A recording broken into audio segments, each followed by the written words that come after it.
Donald ট্রাম্পের রাজনৈতিক জীবনের একটি পরিচিত কৌশল হলো কখনো পরাজয় স্বীকার না করা। পরিস্থিতি যেমনই হোক, জনসমক্ষে সবসময় বিজয়ের গল্প বলাই তার রাজনৈতিক ব্র্যান্ড।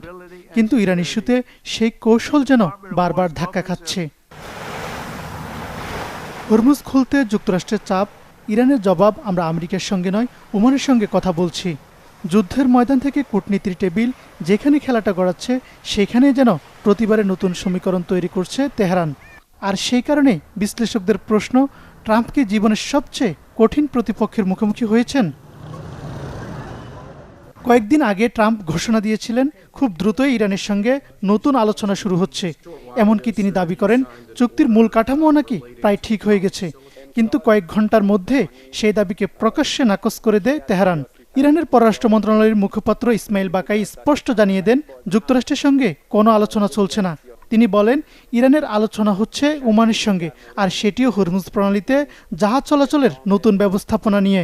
এরপরে ক্ষোভ ঝাড়েন মার্কিন প্রেসিডেন্ট। নিজের সামাজিক যোগাযোগ মাধ্যমে ট্রাম্প লিখেন, ইরানের নেতৃত্ব অবিশ্বাস্য। বিশ্লেষকদের মতে হরমুজ প্রণালী এখন তেহরানের সবচেয়ে শক্তিশালী দর কষাকষির অস্ত্র।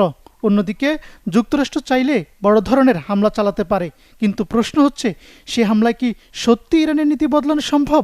অনেক বিশ্লেষক বলছেন, দীর্ঘ কয়েক মাসের যুদ্ধের পরও ওয়াশিংটন এমন কোনো লক্ষ্য খুঁজে পায়নি যেটিতে হামলা চালিয়ে তেহরানকে নিজের শর্তে আনতে পারবে। এদিকে যুক্তরাষ্ট্রের রাজনৈতিক চাপ বাড়ছে। সাম্প্রতিক জরিপে দেখা গেছে অধিকাংশ মার্কিন নাগরিক মনে করেন ট্রাম্প এখনও স্পষ্ট করে ব্যাখ্যা করতে পারেননি এই যুদ্ধের চূড়ান্ত লক্ষ্য কী। সামনে মধ্যবর্তী নির্বাচন, জ্বালানির দাম, যুদ্ধের ব্যয় এবং জনমত, সব মিলিয়ে সময় এখন ট্রাম্পের জন্য অত্যন্ত গুরুত্বপূর্ণ। ঠিক এই সময়ে ইরানও তার কৌশল বদলেছে।